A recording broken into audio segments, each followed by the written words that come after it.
Don't be pissed. Don't be pissed. Smile. Okay. Alrighty guys, it's been a long time coming for another fragrance battle, but here we are yet again. This time I'm joined by Alex. Alex, how are you? I'm good. I'm back. You are back, and are you ready for this fragrance fight, fragrance battle? I feel capable. Okay. So you guys might know how this goes, but if not, here you go. So we got 5 rounds, 5 different categories for 5 different fragrances. Today's categories are Designer Gourmand, Niche Woody, Designer Fresh, Niche Vanilla, and Hidden Gem. So Alex and I have a fragrance for each of those categories. We're going to quickly explain why these are the best for either of us, and then you guys in the comments will tell us who won each round. And basically, who wins at least 3 rounds wins the battle for you. So I hope you guys are ready for this. I know, Alex, you are. I think I am. And we'll see. And just one more rule for housekeeping. We are going to make it so if you have a designer exclusive, you can actually use that for either a designer category or a niche category. As long as it's still available, it's not discontinued. That's how we're going to play this out from now on. Is that okay with you? That's fair. No one knows what niche really means anyway. All right, so here we go with round 1, and it is something in Alex's wheelhouse. It's Designer Gourmand. This is my jam. And we're going to reveal this in 3, 2, 1. What do you got? And I got Chanel Allure, Homme, Édition, Blanche, Eau de Parfum. Okay, I have Hermès, Ambre, Narguilè. Wow, okay, so I'm up against a... heavy hitter. Absolutely.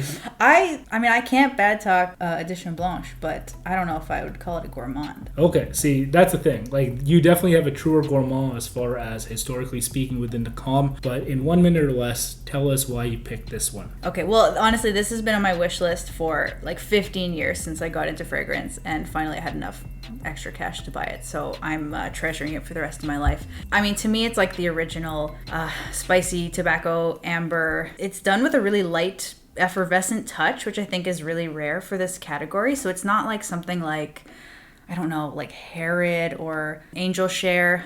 Again, I'm not trying to hate, but like if you want something that has all the dried fruit, spice, tobacco, warmth, it has this sparkling, radiant quality, and I think that's probably Jean-Claude Elena's touch. It is just so special. I love it. I don't know. I treasure it. I feel like everyone should have it. Definitely unisex. Also, if you're a shisha fan, I feel like this is inspired by shisha. Yeah, it is. And I think it's absolutely lovely. It's one I used to own. I'm glad you own it now. I think it definitely smells better on you. And I picked this one, on the other hand, Allure Homme Édition Blanche. And I've been long saying that it is a summer gourmand, which is fun because you're getting a little bit of vanilla in the base, but most importantly, you got that really nice sweet lemon opening, a little bit of pink pepper there as well. I just think it smells absolutely yummy. And if you are getting wafts of this under the sun, or if you just emit a little bit of body heat and a little bit of this, you just can't go wrong. And I'm a huge fan of it. I think it's something that definitely needs more exposure on the mainstream end. I wish I got more advertising because it's something that I feel like is only big in the hardcore community side of things, and I wish it was a bigger scent because I think it is awesome. It's really wearable. It's like a fresh masculine but with a yummy touch. So admittedly, Ambre Narguilè is definitely the truer gourmand, classically speaking, but again, you know, for someone who has fresher tendencies like myself, this is as good as it gets. Vote in the comments which one won round 1. But it's time to move on to our round 2, and it is for the Niche Woody. And this one should be fun, I think. Yeah, I own almost no woody fragrances, so but I think you got a really good one. I made a creative choice here. Okay, so here we go in 3, 2, 1.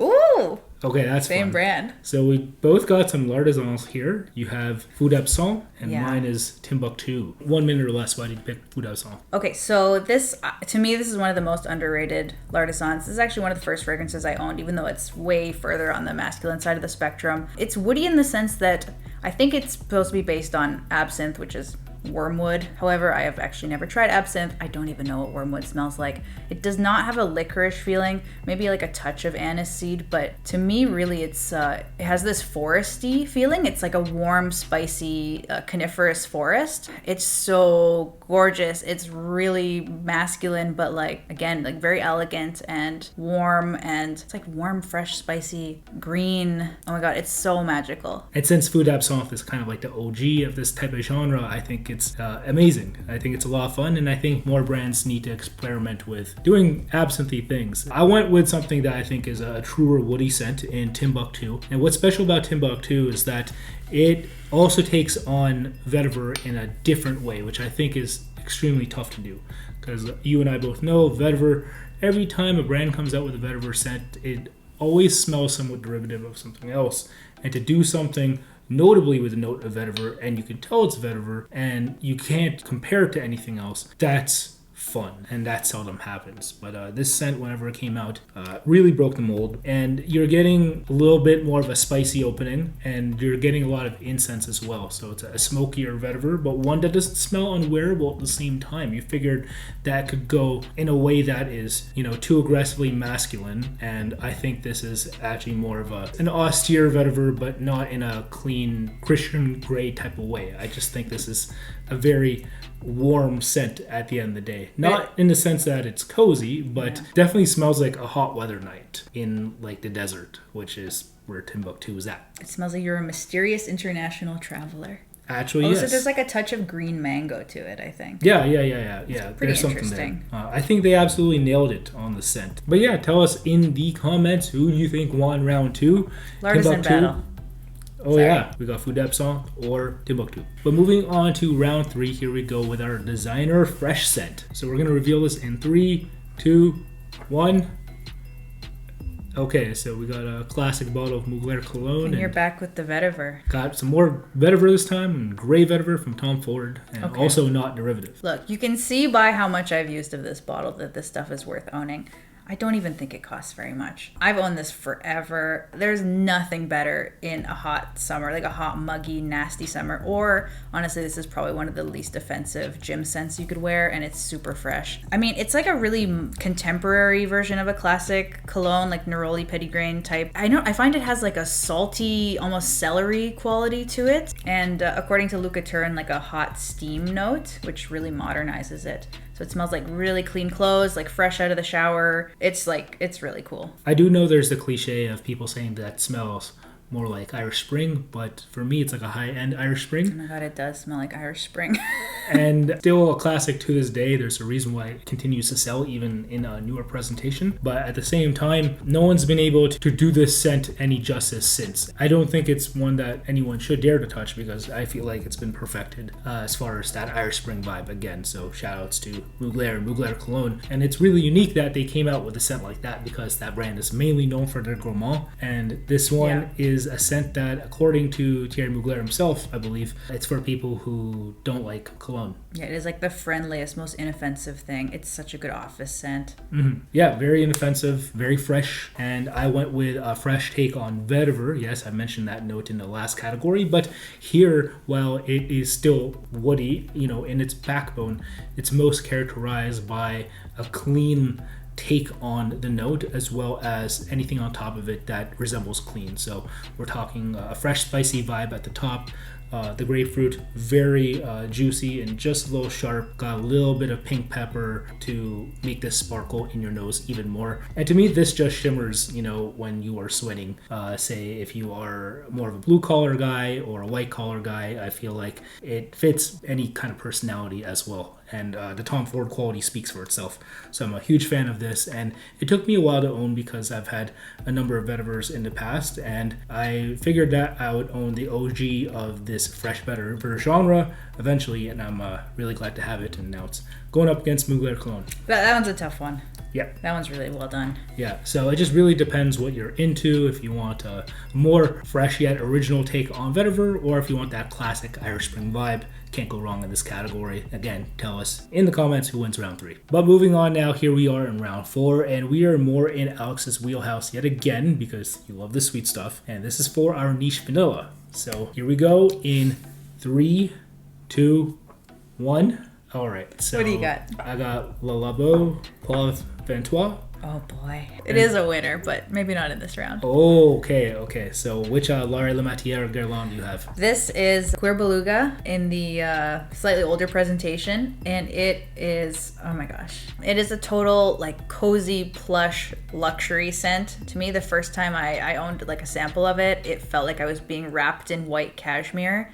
It is just so, oh man, it's nice in the winter. It's a heavy full-on vanilla, even like a bit of a white chocolate feeling. It is a bit powdery to me, not like baby powder, but just this plush powder. So I think this has a bit of like immortelle and a bit of like mandarin orange in the top, but it's pretty much defined by this suede note in harmony with the vanilla. And I am someone who doesn't like leather. I don't like the bitterness of it or like the acridness of it, but this suede note just really smooths and warms everything up, and it's gorgeous. And I don't see why it could not be unisex. Yeah, I completely agree. It's funny because I still think because of those other softer notes that it feels more historically feminine. But I've owned this scent twice in the past myself. I love it. Again, I think it smells better on you, but it just depends on if you want that sweeter take and unconventional take on both leather and vanilla. I think it's a stunning scent, and you can't go wrong from that line. And honestly, like, this smells like old money. You are gonna smell rich wearing this.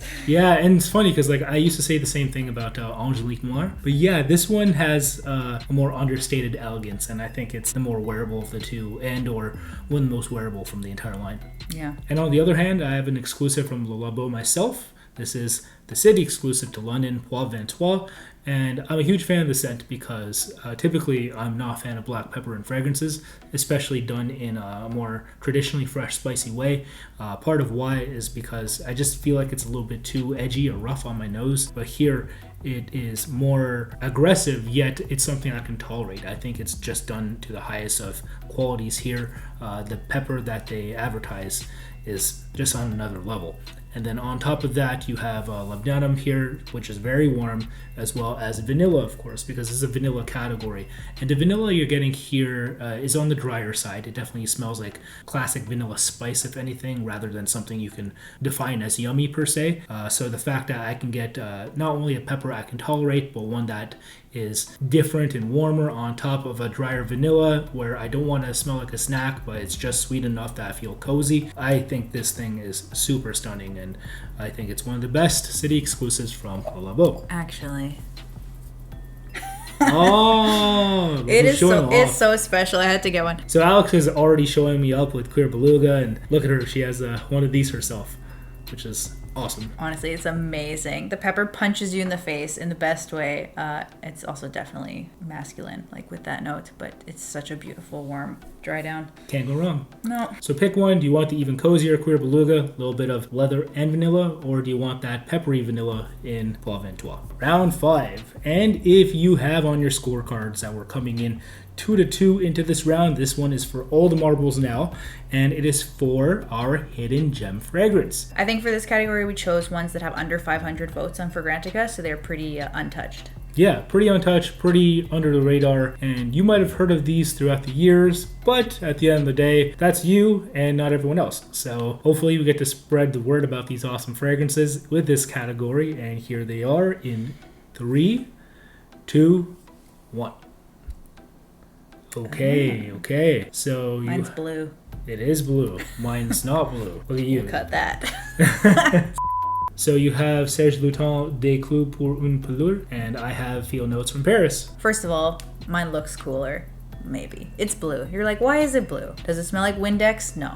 Is it a blue shower gel fragrance? No. I'm pretty sure I figured this out. It's sort of like blue curacao liqueur. Like it's a bitter orange kind of fragrance. This thing is quirky, man. This thing is a wild card. It's from the, I think it's from the Les Eaux line, which is a newer line, and it's sort of cologne-y, just easy to wear scents, including some updated versions of his older scents, like Fleur de Citronnier. But this one, again, just stands out. Like you have to know what it smells like, and it smells like, oh my god, like a Christmas pomander, like an orange that's studded with cloves, and it smells like old dusty bubble gum balls from a gumball machine. It is just so interesting and so fun to wear, and when you are sick of fragrance, this is what you need. It's like a total palette cleanser. It's just so much fun. There's like definitely a ton of like amazing bright orange rind, maybe a bit of grapefruit and lemongrass, clove and nutmeg. and the lasting power is kind of nuts for a citrus. Like, it will last forever, and it will 100% stay in your clothes. It's worth it. It's a fun ride. So I don't know too much about that scent, but I've smelled it in the air off of you, and I think it's fun. It's definitely one I want to spend more time with. That being said, I got to know this bottle quite well over the years. It's actually a scent that I never used to like. It's from Ineke. This is Field Notes from Paris. And what's cool about this scent is that it makes a good use of the note of tobacco flower. So I think a more aromatic take on the tobacco note. It just feels not only warmer, but in the air I feel it's also more effervescent. And then once it settles down even more, you have notes of beeswax, which is very warm. And what I like about this scent especially is that I feel like it's something that you should be wearing in the daytime. Maybe on a nice walk doing that. And I think it's a lot of fun. And if you don't have any experience or much experience with American independent perfumery, I think Ineke does an awesome job with her brand. And this one is still stunning to the day. And something that I never used to like because of the fact that I was just used to more of the aroma chemicals and how clean cut and surgical everything felt in Europe. There's stuff in this continent that I shouldn't neglect, and I think it's something I want to do a deeper dive into. Yeah, it is really unique. It's a little bit dapper, I think. Yeah, absolutely, for sure. Hell yeah. I know it's been described as a hidden gem for years, but for good reason, because the people who like the scent or end up liking the scent end up really liking it. And if it only had more distribution, I'm sure more people would check it out. So definitely do if you can. And there it is for round 5. We got, again, Des Clous pour une pelure, as well as Field Notes from Paris. Tally it up, guys. Okay. So who do you think won this battle? Do you have a 3-2 Alex to Manny or a 4-1 Manny to Alex? Let us know. Also, let me know if there's any of my friends or any YouTubers you want to see me fight in a fragrance battle. I know we kept it really friendly here, but I know you really want to win. I know I really want to win. I'm going to beat him up after this. It's the way she goes. I'm really happy to have you here, Alex. Thank you so much. Thank you. Do you have anything else you want to say? No, honestly, your choices were really great. I just think mine are cooler. Okay. But until next time, y'all, thank you so much for the ongoing support. Please like this video if you liked it, and if you really liked it, please subscribe if you have yet to. And thanks again for watching. So take care. Peace out. Bye. My name is Manny. Wear your fragrances.